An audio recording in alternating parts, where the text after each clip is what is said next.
आइए भक्तों, आज सुनते हैं शनिवार व्रत की कथा। तो एक बार बोलिए प्रेम से शनि महाराज की जय। एक समय की बात है, सभी नवग्रह सूर्य, चंद्रमा, मंगल, बुध, बृहस्पति, शुक्र, शनि, राहु और केतु में विवाद छिड़ गया।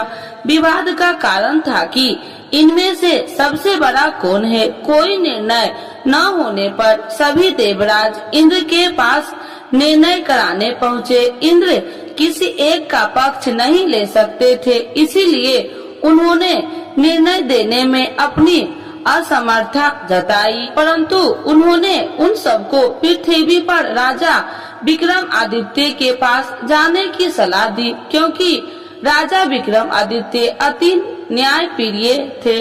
इंद्र ने कहा कि वे ही इसका निर्णय कर सकते हैं। इंद्र की सलाह से सभी ग्रह एक साथ राजा विक्रमादित्य के पास पहुँचे और अपने आने का कारण बताया। राजा इस समस्याओं से अति चिंतित हो उठे, क्योंकि वे जानते थे कि अगर उन्होंने किसी एक को बड़ा बताया तो बाकी ग्रह कुपित हो उठेंगे। तब राजा को एक उपाय सूझा। उन्होंने सुवर्ण, रजत, कश्य, पीपल, सीसा, रंगा, जाष्टा, अभर्ग और लोहे से 9 सिंहासन बनवाए और उन्हें इसी क्रम से रख दिया। राजा विक्रमादित्य ने उस सब से निवेदन किया कि आप सभी अपने सिंहासन पर स्थान ग्रहण करें। जो भी अंतिम सिंहासन पर बैठेगा वही सबसे छोटा होगा। लोहे सिंहासन सबसे अंत में था, इस अनुसार लोहे सिंहासन पर बैठने वाला सबसे छोटा होगा। शनि देव सबसे अंत में लोहे सिंहासन पर बैठे तो इसीलिए वही सबसे छोटे कहलाए। शनि देव को लगा कि राजा ने यह जानबूझकर किया है, इसीलिए उन्होंने कुपित होकर राजा से कहा, राजा तू मुझे नहीं जानता। सूर्य एक राशि में 1 महीना, चंद्रमा 2.25 महीना, 2 दिन, मंगल 1.5 महीना, बृहस्पति 13 महीना, वह बुध और शुक्र 1 महीने विचरण करते हैं, परंतु मैं 2.5 से 7.5 साल तक रहता हूँ। शनि देव क्रोधित होकर कहने लगे कि श्री राम की 7.5 आने पर उन्हें वनवास हो गया। रावण 7.5 आने पर वह वानरों की सेना से परास्त हो गया। अब तुम सावधान रहना। ऐसा कहकर शनि देव वहाँ से चले गए। इसके बाद अन्य देवताओं ने भी वहाँ से प्रस्थान कर लिया। कुछ समय बाद राजा की 7.5 आई। तब शनि देव घोड़े के सौदागर बनकर वहाँ आए। किसी ने राजा को सूचना दी कि कोई घोड़े का सौदागर आया है तथा उसके पास जो घोड़ा है वह बहुत बढ़िया है। राजा ने यह समाचार सुनकर अपने अश्वपाल को उस सौदागर से घोड़े खरीदने का आदेश दिया। अश्वपाल ने कई अच्छे घोड़े खरीदे। वह एक सर्वोत्तम घोड़े को राजा को सवारी हेतु दिया। राजा जैसे ही उस घोड़ा पर बैठा वैसे ही वह घोड़ा भागकर वन की ओर चल गया। वन में काफी अंदर पहुँच वह घोड़ा गायब हो गया और राजा भूख प्यास जंगल में भटकता रहा। भटकते भटकते राजा को बेहद प्यास लगी। तब एक ग्वाले ने उसे पानी पिलाया। राजा ने प्रसन्न होकर उसे अपनी अंगूठी दे दी। वह अंगूठी देकर राजा आगे चल दिया और एक नगर में पहुंचा। वहां उसने अपना नाम उज्जैनी निवासी बिका बताया। वहां एक सेठ की दुकान से उसने जल इत्यादि पिया और कुछ विश्राम भी किया। भाग्यवश उस दिन सेठ की बड़ी बिक्री हुई। सेठ खुश होकर उसे खाना खिलाने के लिए अपने साथ घर ले गया। वहां उसने एक खूंटी देखी जिस पर एक हार टंगा था। राजा ने देखा कि खूंटी उस हार को निगल रही है और थोड़ी देर में पूरा हार गायब हो गया। सेठ ने समझा कि बीका ने हार चुरा लिया। उसने बीका को कोतवाल के पास पकड़वा दिया। फिर राजा ने भी उसे चोर समझकर उसके हाथ और पैर काट दिए। वह चैरंगिया बन गया और नगर के बाहर फिकवा दिया गया। वहाँ से एक तेली निकल रहा था। उसे राजा पर दया आई और उसने बीका को अपनी गाड़ी में बैठा लिया। वह अपनी जीभ से बैल को हाँकने लगा। उस काल राजा की शनि दशा समाप्त हो गई। वर्षा ऋतु आने पर राजा मल्हार गाने लगा। तब वह जिस नगर में था वहाँ की राजकुमारी मनभावनी को वह इतना भाया कि उसने मन ही मन प्रण कर लिया कि वह उस राग गाने वाले से ही विवाह करेगी। उसने दासी को राग गाने वाले को ढूंढने के लिए भेजी। दासी ने बताया कि वह एक चौरंगिया है, परंतु राजकुमारी न मानी।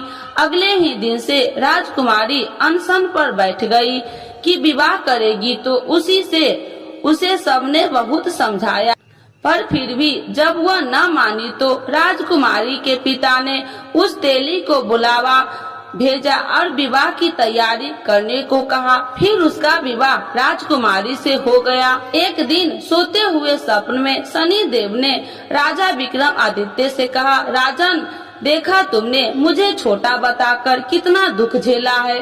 तब राजा ने उनसे क्षमा मांगी और प्रार्थना की, हे शनिदेव, जैसा दुख मुझे दिया है किसी और को न देना। शनिदेव मान गए कि और कहा, जो मेरी कथा व व्रत करेगा उसे कोई दुख न होगा तथा जो नित्य मेरा ध्यान करेगा और चीटिया का आटा डालेगा उसके सारे मनोरथ पूर्ण होंगे। साथ ही शनिदेव ने राजा को उसके हाथ पैर की वापसी दे दिए। प्रातः आँख खुलने पर राजकुमारी ने जब राजा को देखा तो आश्चर्यचकित रह गई। बीका ने उसे बताया कि वह उज्जैनी का राजा विक्रमादित्य है। सभी अत्यंत प्रसन्न हुए। सेठ ने जब यह सुना वह पैर पर गिरकर क्षमा मांगने लगा। राजा ने कहा कि वह तो शनि देव का कोप था, इसमें किसी का कोई दोष नहीं। सेठ ने फिर भी निवेदन किया कि मुझे शांति तब ही मिलेगी जब आप मेरे घर चलकर भोजन करेंगे। सेठ ने अपने घर कई प्रकार के व्यंजन से राजा का सत्कार किया। साथ ही सबने देखा कि जो खूंटी हार निकल गई थी वही उसे उगल रही थी। सेठ ने अनेक मनोहर देख राजा का धन्यवाद किया और अपनी कन्या श्री कन्वरी से शादी करने का निवेदन किया। राजा ने सहर्ष स्वीकार कर लिया। कुछ समय पश्चात राजा अपनी दोनों रानियां मनभावनी और श्री कन्वरी को उज्जैनी नगरी के लिए निकल पड़े। वहां नगर वासियों ने सीमा पर ही उनका स्वागत किया। सारे नगर में दीपमाला हुई, सबने खुशी मनाई। राजा ने घोषणा किया कि मैंने शनि देव को सबसे छोटा बताया था, जबकि असल में वही सर्वोपरि है। तब से सारे राज्य में शनि देव की पूजा और कथा नियमित रूप से होने लगी। सारी प्रजा ने बहुत समय खुशी और आनंद के साथ बिताया। जो कोई शनि देव की इस कथा को सुनता है या पढ़ता है उसके सारे दुख दूर हो जाता है।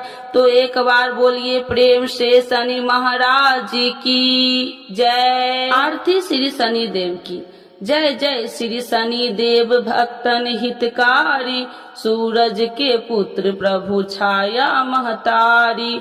जय जय श्री शनि देव भक्तन हितकारी, सूरज के पुत्र प्रभु छाया महतारी। श्याम अंग्र वक्र दृष्टि चतुर्भुजाधारी, श्याम अंग वक्र दृष्टि चतुर्भुजाधारी।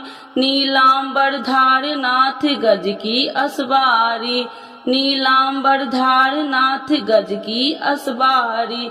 जय जय श्री शनि देव भक्तन हितकारी, सूरज के पुत्र प्रभु छाया महतारी। क्रीट मुकुट शीश सहज दीपत है लीलारी, क्रीट मुकुट शीश सहज दीपत है लीलारी।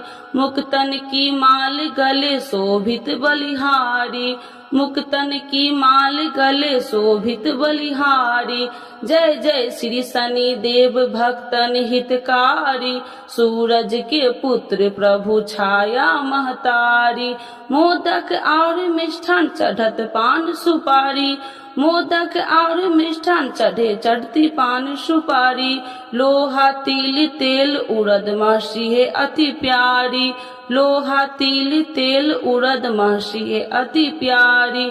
जय जय श्री शनि देव भक्तन हितकारी, सूरज के पुत्र प्रभु छाया महतारी। देव धनुज ऋषि मुनि सुमरत नर नारी, देव धनुज ऋषि मुनि सुमरत नर नारी, विश्वनाथ धरत ध्यान हम है शरण तुम्हारी, विश्वनाथ धरत ध्यान हम है शरण तुम्हारी।